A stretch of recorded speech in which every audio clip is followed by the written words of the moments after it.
Mana akhir kesudahan orang-orang yang sombong? Namrud 400 tahun berkuasa di atas dunia. Di puncak kekuasaannya, sampai akhirnya dia lupa bahwa dia manusia. Lalu dia berkata, hal rabbun ghairi, adakah Tuhan selain aku? Adakah Tuhan selain aku? Kata Namrud. Sampai akhirnya Allah hanya mengirim seekor nyamuk terbang di atas angin, masuk ke dalam lubang hidungnya, menggigit otaknya. Dia pukul kepalanya, nyamuk itu tidak mati, karena bukan di kepalanya, tapi di dalam kepalanya. Sampai akhirnya dia pukulkan kepalanya ke dinding. Dia pukul dengan martil yang besar, kepalanya pecah, dia pun mati. Lalu hasil dari percayanya itu dia beramal saleh. Buah dari amal salehnya, tidak menganiaya orang, tidak menzolimi orang. Ketika jantung berhenti berdetak, napas berhenti berembus, darah membeku, berubah menjadi nanah, daging hanya menjadi santapan cacing tanah. Tak ada beda antara orang kaya dengan miskin rakyat jelata. Semua akan masuk ke dalam lubang tanah liang lahat, dimakan cacing tanah, anai-anai, semua binatang yang menjijikkan. Mana harta benda yang dicari pagi, petang, siang dan malam, tinggal akan dibagi oleh ahli waris. Mana rumah megah mewah yang dibangun dengan tetes peluh keringat dan air mata, akan ditempati orang lain.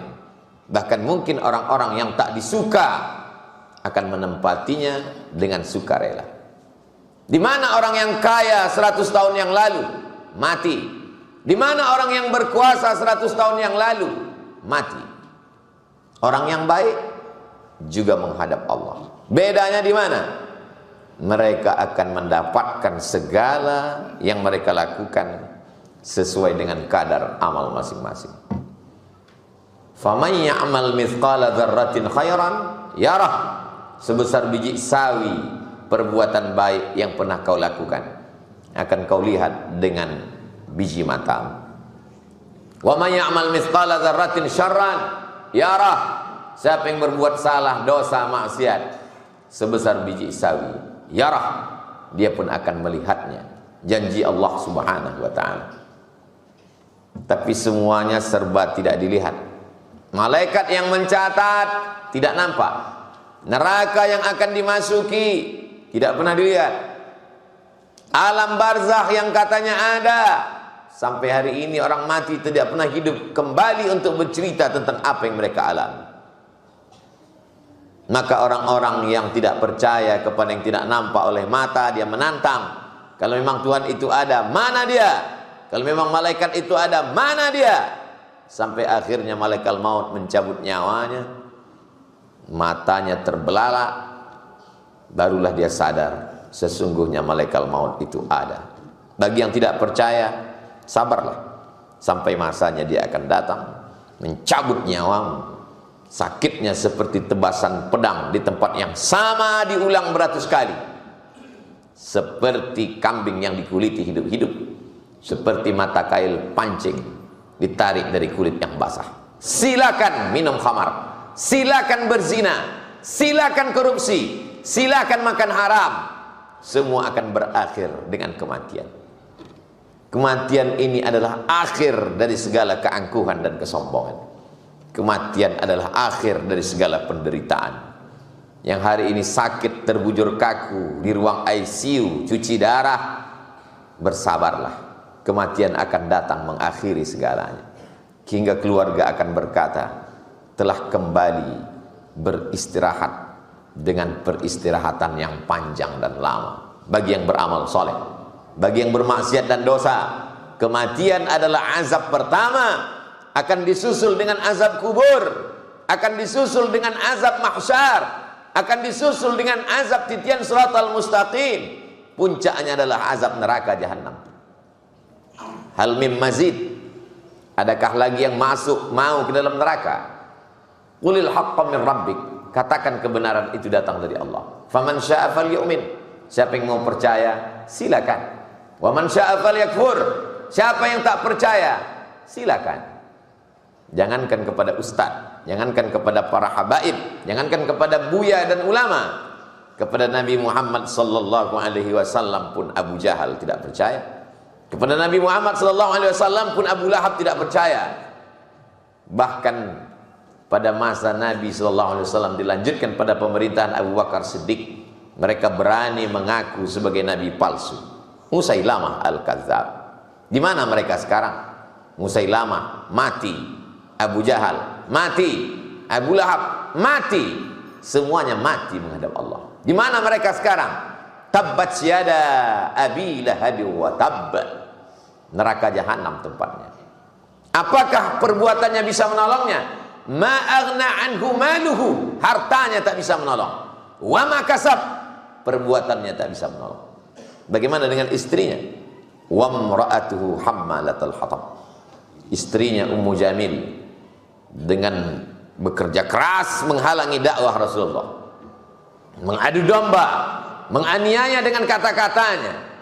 Apa kata dia ketika wahyu itu terlambat turun? Qattarakaka syaitanu, setanmu sudah meninggalkanmu ya Muhammad. Lama wahyu tidak datang.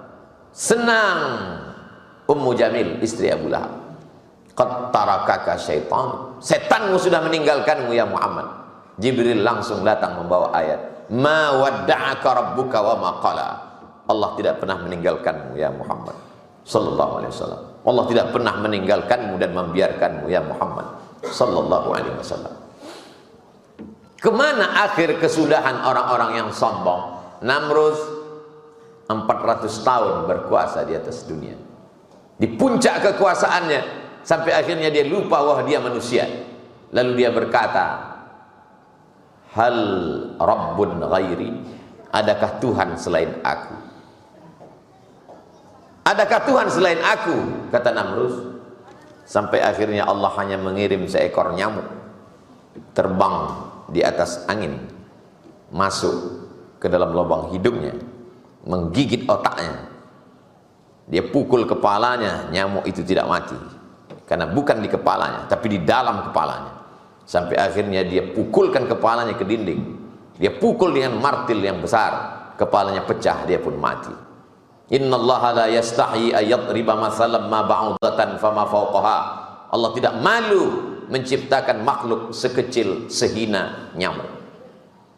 Kalau ada orang berkata, untuk apa Allah menciptakan nyamuk? Gara-gara nyamuk banyak orang menjadi kaya.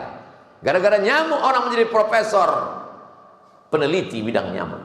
Dan nyamuk pernah membunuh musuh Allah Subhanahu wa taala, Namrud namanya. Dia tidak mati karena disambar petir. Dia tidak mati karena pasukan bala tentara yang ratusan juta. Dia mati hanya satu dari makhluk Allah yang dianggap tidak ada apa-apanya. Man arafat dunya hanan alaih. Siapa yang kenal hakikat dunia, maka dunia ini ringan baginya. Tak sampai setengah sayap nyamuk. Nisfi jinahi ba'udah, tak sampai setengah sayap nyamuk. Satu ekor nyamuk, 2 sayap, terlalu besar dunia ini dihargai dengan seekor nyamuk.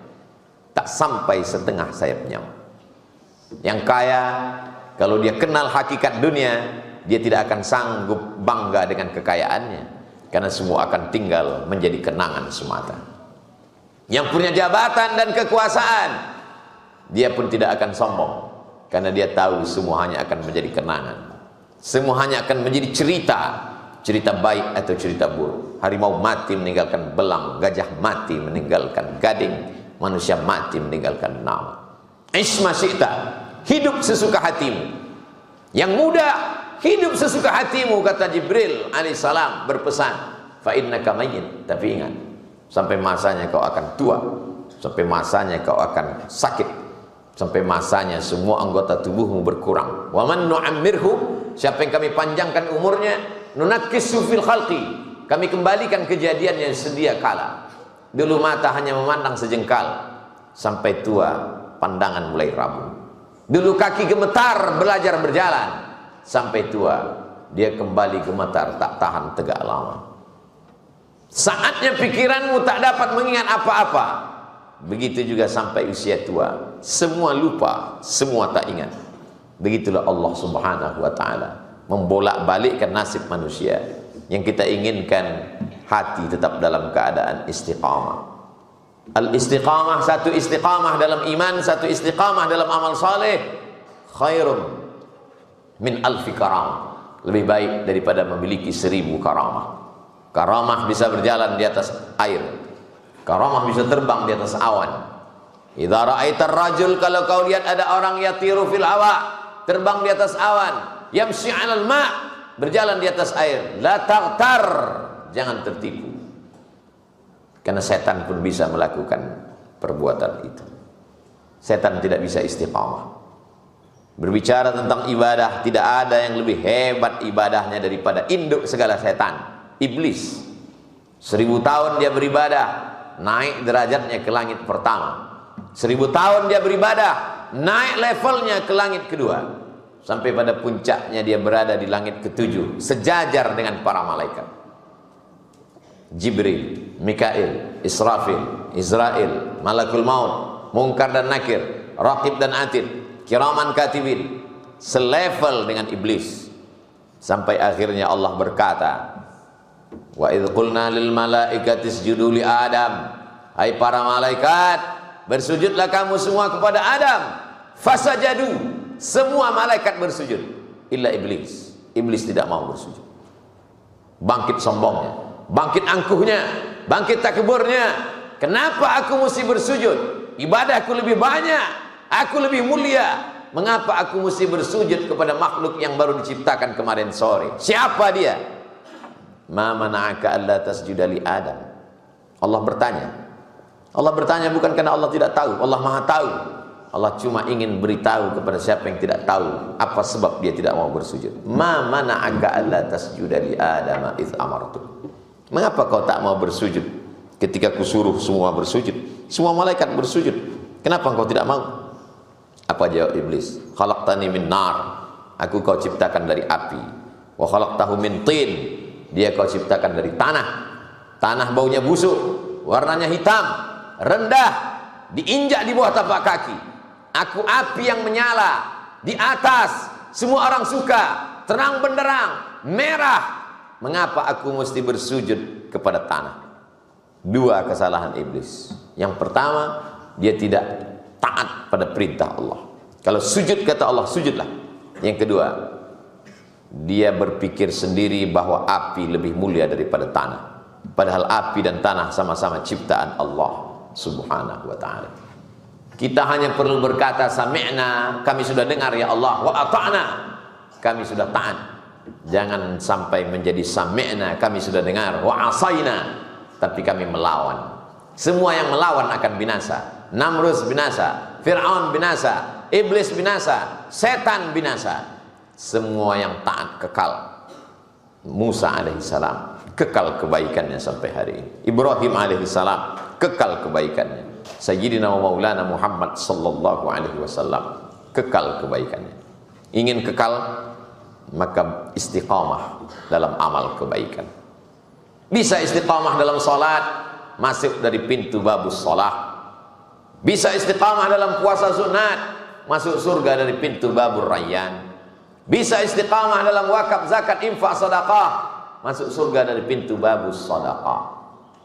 Yang tidak kaya, yang tidak sanggup banyak ibadah, masuk dari pintu babil kaziminal ghaiz, menahan amarah.